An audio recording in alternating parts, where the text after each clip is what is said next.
Hello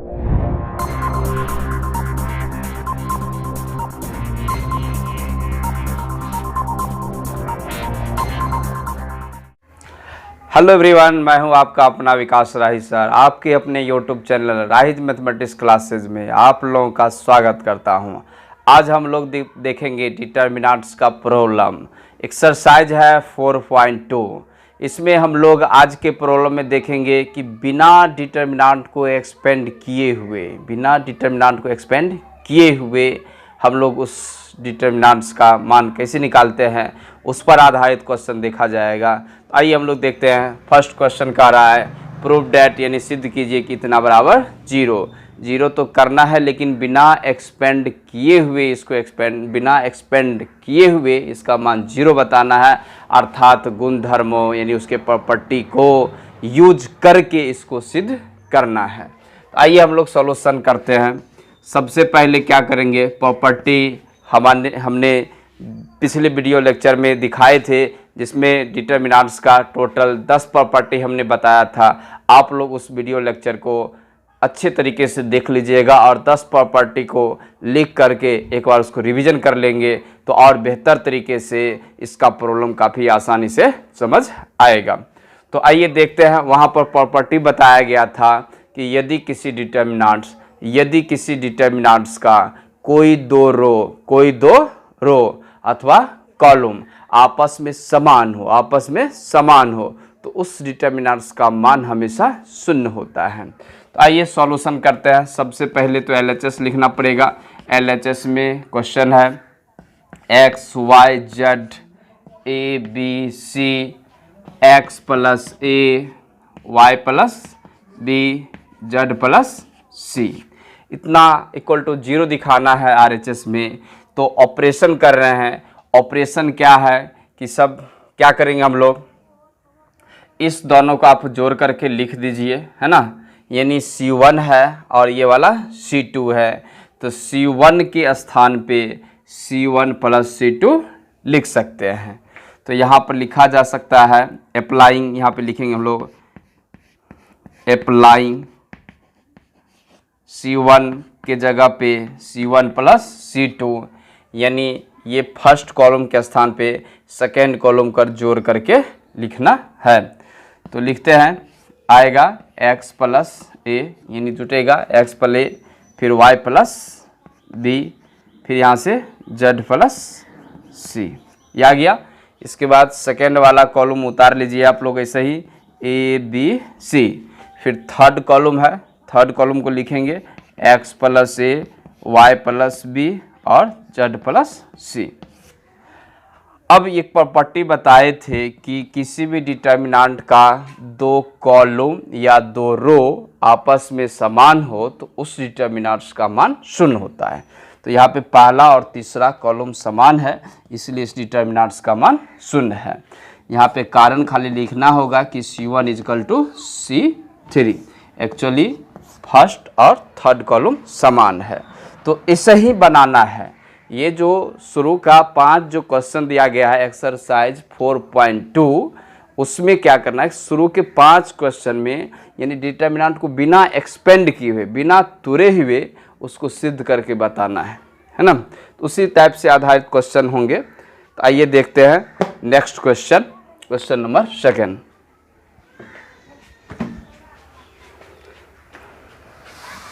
तो आइए, ये क्वेश्चन 2 है कि इतना इक्वल टू 0 का रहा है, यानी इक्वल टू 0 लाना है, उसको प्रूफ करना है। इसके सॉल्यूशन में हम लोग अप्लाई करते हैं अप्लाइंग, है ना, अप्लाइंग।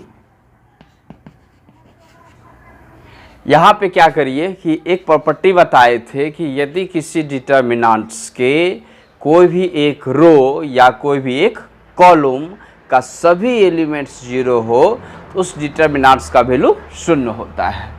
तो या तो यहाँ पे देखिए रो जोड़ लेंगे, या नहीं तो सभी को कॉलम को जोड़ करके एक जगह लिख देंगे, तो ज़रूर सब कैंसिल होके 0 आएगा। तो आइए अप्लाई करते हैं। कॉलम को जोड़ना है तो कॉलम जोड़ लिए, रो जोड़ना है तो रो जोड़ लेते हैं। तो इस कॉलम भी जोड़ सकते हैं और रो जोड़ सकते हैं, कोई दिक्कत नहीं है। तो C1 के स्थान पे C1 plus C2 plus C3, यानी इस तीनों कॉलम को जोड़ के फर्स्ट कॉलम की जगह लिख देना है। तो आएगा यहाँ पर देखिए प्लस ए, इस सब को जोड़ करके यहाँ पे लिखना है। Plus A minus A cancel होगा, minus B plus B cancel होगा और माइनस से प्लस से कैंसिल होके 0 आएगा। इसी प्रकार इस सब को जोड़ करके यहाँ पर लिखना है। तो plus B minus C plus C और माइनस से प्लस से कैंसिल होके 0 आएगा। फिर यहाँ पे ये सी है, माइनस सी कैंसिल, माइनस ए प्लस से कैंसिल, माइनस बी प्लस से कैंसिल, ये हो गया 0। इसके बाद दूसरा और तीसरा कॉलम इसी प्रकार कॉपी कर देंगे हम लोग, B minus C minus A minus B. फिर यहाँ से सी माइनस ए माइनस बी और बी माइनस सी। तो प्रॉपर्टी कह रहा है कि डिटर्मिनेंट्स की कोई भी एक कॉलम या कोई भी एक रो का सभी एलिमेंट्स 0 हो तो उस डिटर्मिनेंट्स का वैल्यू 0 होता है। तो ये हम लोग का RHS रहा, यही निकालना था, यानी LHS से चले हैं और RHS आया है। तो यानी इतना बराबर 0 लाना था जो हम लोग का 0 आ चुका है। तो ये हम लोग का रहा सेकंड सॉल्यूशन। अब हम लोग थर्ड नंबर क्वेश्चन देखेंगे। नेक्स्ट क्वेश्चन नंबर थर्ड, और यही डिटर्मिनेंट है और इतना इक्वल टू 0 लाना है, बिना एक्सपेंड करके सिद्ध करना होगा। तो इसके भी सॉल्यूशंस को देखा जाए कि लिखेंगे LHS में जैसे कि 2 3 5 है, फिर 7 8 9 और 65 75 और 86, ये हम लोग का LHS हुआ। और RHS में 0 दिखाना है पर बिना एक्सपेंड किए हुए, ऐसे भी एक्सपेंड करेंगे 0 आएगा ही, लेकिन शुरू को जो 5 क्वेश्चन दिया गया है उसमें कह रहा है कि बिना प्रसरण यानी बिना एक्सपेंड किए हुए गुण धर्मों का प्रयोग करते हुए सिद्ध करें। तो बिना एक्सपेंड करके हम बताते हैं, यहाँ भी प्रॉपर्टी यूज होगा कि 2 रो या 2 कॉलम अगर आपस में समान होता है तो उस डिटर्मिनेंट का मान 0 होता है। तो कैसे, यहाँ पर तो दिख नहीं रहा है, ना रो दिख रहा है इक्वल है और ना ही कॉलम दिख रहा है, लेकिन एक ऑपरेशन करेंगे तो 2 कॉलम समान दिखना शुरू हो जाएगा और 2 कॉलम समान होगा तो उसका वैल्यू 0 होगा। तो आइए देखते हैं। एक चीज़ गौर करिए इसमें, क्योंकि हम पिछले वीडियो में प्रॉपर्टी बता रहे थे, डिटर्मिनेंट का प्रॉपर्टी जो बहुत VVI था, कि बताए थे कि किसी भी डिटर्मिनेंट के कोई भी एक रो या कॉलम में कोई कांस्टेंट k से गुना कर और किसी अन्य रो अथवा कॉलम के साथ जोड़ा या घटाया जाए तो उस डिटर्मिनेंट्स के मान पर कोई फर्क नहीं पड़ता है। तो यहाँ देखते हैं, क्योंकि सिर्फ गुना करेंगे तो उतना ही गुणित होगा, लेकिन गुना करके किसी के साथ जोड़ते घटाते हैं तो कोई फर्क नहीं पड़ेगा। तो आइए, ये सेकेंड कॉलम है। सेकेंड कॉलम में 9 से अगर गुना करते हैं और इसके साथ जोड़ते हैं तो ज़रूर थर्ड कॉलम के जैसा आएगा। तो 9 से गुना करेंगे तो 9 गुना 7 63 और प्लस 2 65 जो यहाँ पर है। इसी प्रकार 9 गुना 8 72 और प्लस 3 75 जो यहाँ दिख रहा है। 9 गुना 9 81 प्लस 5 86। तो क्या करेंगे, फर्स्ट कॉलम यानी कॉलम अप्लाइंग यहाँ पे लिखना होगा, अप्लाइंग है ना, अप्लाइंग C1 के स्थान पे C1 है ना, C1 प्लस 9 C2, यानी सेकेंड कॉलम में 9 से गुना करके और फर्स्ट कॉलम को जोड़ करके फर्स्ट कॉलम के जगह पे लिखना है। तो यहाँ पे लिखेंगे 9 गुना 7 63 प्लस 2 65, फिर इसमें 9 से गुना करेंगे 72 3 75, फिर 9 से गुना करेंगे 81 5 86। इसके बाद सेकेंड कॉलम लिखा जाए 7 8 9, फिर 65 75 86। अब देखिए कि यहाँ पर कॉलम फर्स्ट और थर्ड दोनों समान है तो उसका वैल्यू क्या होगा, 0, क्योंकि बताया गया था डिटर्मिनेंट में कोई भी 2 रो या 2 कॉलम आपस में समान होता है तो उसका वैल्यू 0 होता है। तो 0 हो गया तो हम लोग का RHS हो गया। तो यहाँ पे लिख देंगे इतना इक्वल टू RHS, यानी LHS equal to RHS proof होता है। तो ये हम लोग का रहा क्वेश्चन नंबर थर्ड। फिर नेक्स्ट क्वेश्चन नंबर 4 देखते हैं। ये क्वेश्चन नंबर 4 है, इतना इक्वल टू 0 बिना एक्सपेंड किए प्रूफ करना है तो पहला बात की LHS लिखना होगा। सॉल्यूशन LHS लिखा जाए, LHS 111 BC CA AB A into B plus C, C into B into C plus A और C into A plus B. Zero करना है तो दो रो या दो कॉलम आपस में समान होता है तो उसका वैल्यू जीरो होता है। कोशिश यही करिए या तो दो रो समान हो जाए या तो दो कॉलम समान हो जाए। तो एक चीज़ करिए कि देखिए यहाँ पर पहला जो है सो कॉलम में 1 1 है, इसके बाद क्या करेंगे इसमें गुना कर देंगे ए से और इस कॉलम सेकेंड को कॉलम थर्ड के जगह जोड़ के लिख देंगे। तो इस लाइन में जो है यानी कॉलम थर्ड में कॉमन आएगा, कॉमन आने के बाद यहाँ पर 1 1 मिलेगा तो कॉलम फर्स्ट और कॉलम थर्ड है ना समान होगा तो जीरो आएगा। तो यहाँ पर लिखेंगे अप्लाइंग है ना, अप्लाइंग यानी C3 के स्थान पे लिखना है C3 प्लस C2 यानी कॉलम सेकेंड को जोड़ करके कॉलम थर्ड के जगह लिखेंगे हम लोग। तो यहाँ पे आएगा 1 1 1 ना, कॉलम सेकेंड भी उतार लेंगे हम लोग BC CA AB। इसके बाद इसको गुना करिए और इसको जोड़ के यहाँ पे लिखिए। तो यहाँ पे मिलेगा AB, क्या मिलेगा AB, फिर इसे गुना करेंगे तो मिलेगा AC, फिर इसको जोड़ के लिखना है तो प्लस BC है ना। इसी प्रकार इसमें गुना कीजिए तो आएगा BC प्लस AB, फिर इसको जोड़ना है तो CA, फिर इसी प्रकार इसमें C से गुना करेंगे हम लोग तो CA प्लस CB और प्लस AB।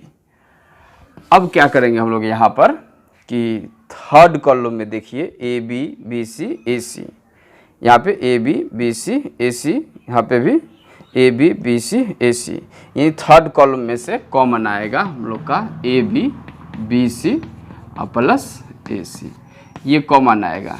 तो यहाँ पर मिलेगा डिटर्मिनेंट्स 1 1 1, इसके बाद कॉलम सेकंड उतर जाएगा जो होगा BC फिर प्लस यानी CA और यहाँ पर AB, और ये कॉलम थर्ड तो कॉमन बाहर निकल चुका है तो यहाँ पर मिलता है 1 1 1। तो क्या कॉलम फर्स्ट और कॉलम थर्ड इक्वल हो गया है तो उसका वैल्यू क्या मिलेगा जीरो मिलेगा। तो AC इंटू जीरो है ना, कारण देना होगा कि C1 इजकल टू C3 यानी पहला और तीसरा।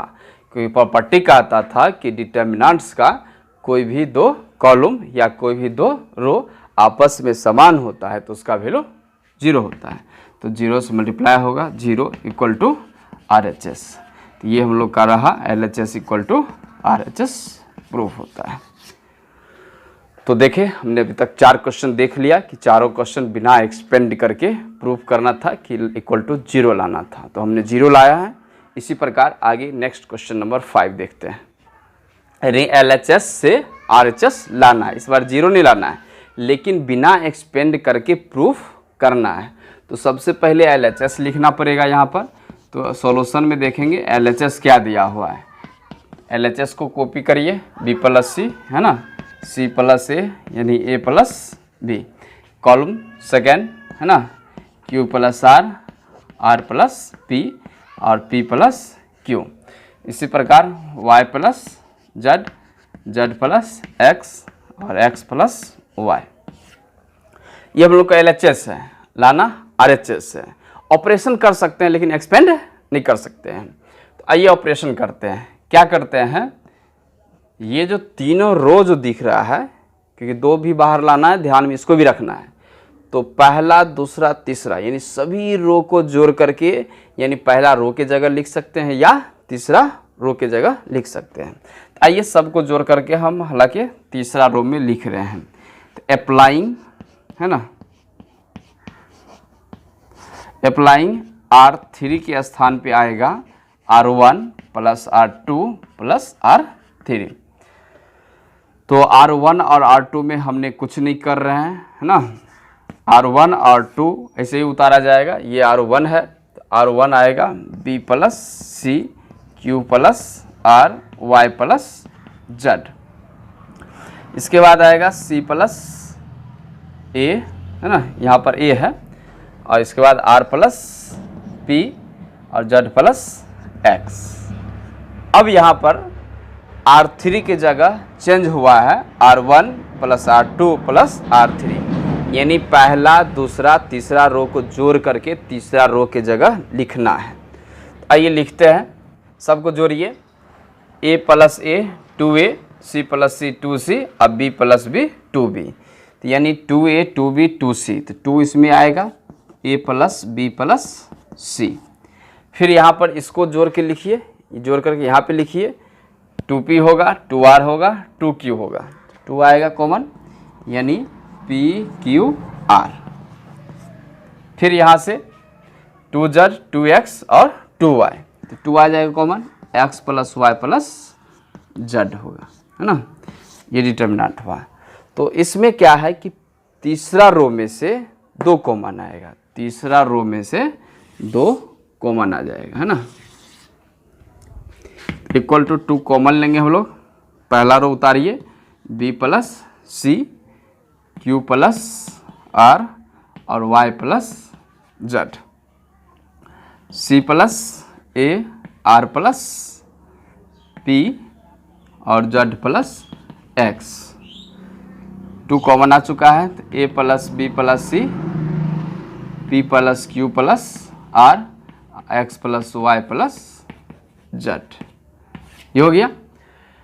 अब ऑपरेशन क्या होगा, क्योंकि अधिक से अधिक एक बार में 2 ही ऑपरेशन कर सकते हैं। यहाँ पे अप्लाई करेंगे क्या, क्योंकि APX लाना है, BQR और CRZ 2 तो आ चुका है। तो क्या किया जाए, ये बड़ा ऑपरेशन हो गया है, ये बड़ा रो है, सबसे बड़ा इसी में एलिमेंट है, तो इस R1 और R2 को क्या करेंगे, इसमें से घटा देंगे। तो यहाँ पर लिखा जा सकता है, यहाँ देखिए BC को घटा के लिखिए, यानी R1 के जगह पर हम लोग लिख सकते हैं R1 माइनस R3, यानी पहला रो में से तीसरा रो घटा लेंगे, और R2 के जगह भी लिखना है R2 माइनस R3, यानी पहला रो तीसरा रो में से घटाना है और दूसरा को भी तीसरा में से ही घटाना है, क्योंकि बड़ा एलिमेंट वाला रो जो है सो तीसरा ही था। तो आइए देखते हैं क्या होता है। 2 डिटर्मिनेंट ऑफ, इसमें से घटाइए इसको, तो BC तो कैंसिल होगा, तो माइनस A होगा। फिर यहाँ पर QR कैंसिल हो जाएगा, तो माइनस P होगा। फिर यहाँ YZ कैंसिल होगा, तो माइनस X होगा।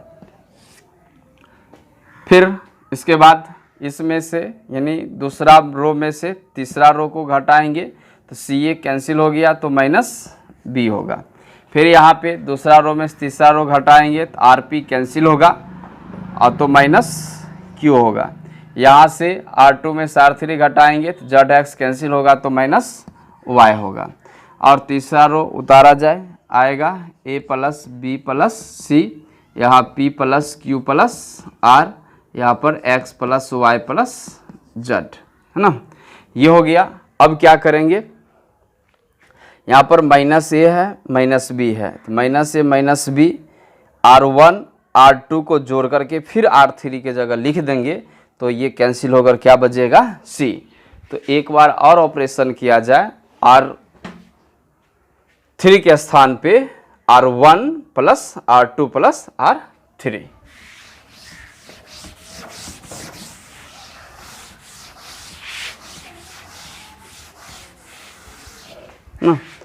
आइए देखते हैं, R1 अप्लाइंग, है ना, R3 के जगह पर R1 plus R2 plus R3, तो मिलेगा 2 into determinant of minus A और माइनस R1 R2 उतारा जाए, माइनस P माइनस X, फिर R2 उतर जाएगा, minus B minus Q minus Y। अब क्या करेंगे, R1 R2 R3 को जोड़ करके R3 की जगह ही लिखना है। तो minus A minus B plus B cancel होके प्लस सी बचेगा। फिर इसी प्रकार इसको जोड़ के यहाँ पे लिखेंगे तो आर बच जाएगा। यहाँ फिर जोड़ के रखेंगे तो minus X minus Y plus Y cancel होके जेड बचेगा।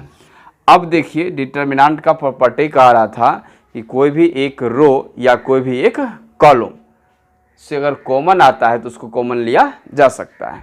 तो पहला रो में से -1 कॉमन आएगा और दूसरा रो में से भी -1 कॉमन आएगा। तो 2 इंटू -1, पहला रो में -1 कॉमन लिए हैं तो ए पी एक्स हो गया।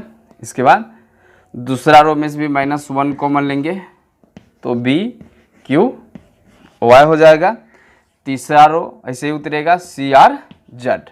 तो माइनस इंटू माइनस प्लस हुआ तो आया 2 into determinant of A B C P Q R X Y Z, यही हो गया equal to R H S. तो देखा L H S equal to R H S हम लोग को मिल गया बिना एक्सपेंड किए हुए यानी इन्हें 5 सवाल का हमने प्रूफ कर दिया, L H S equal to R H S ला के दिखा दिए हैं। अब जो है सो अब क्वेश्चन नंबर 6 से वहाँ पे एक्सपेंड करके प्रूफ करना है। तो जो हम लोग अगले वीडियो लेक्चर में देंगे, क्योंकि इसमें वीडियो बहुत लंबा हो जाता है, जो अपलोड करने में परेशानी हो जाता है। इसलिए हम लोग इससे आगे जो प्रॉब्लम देखेंगे क्वेश्चन नंबर 6 से एक्सरसाइज 4.2 का ही, तो नेक्स्ट वीडियो लेक्चर में दिया जाएगा। तब तक आप लोग क्या करें, जो इसको अच्छे से देखिए, समझिए, बनाइए, और कोई तरह का दिक्कत हो, प्रॉब्लम हो तो यूट्यूब के कमेंट बॉक्स में ज़रूर दीजिए। और हाँ, आपने मेरे चैनल को अगर सब्सक्राइब नहीं किया है तो फटाफट जल्दी सब्सक्राइब करें और शेयर करना ना भूलें। Thanks for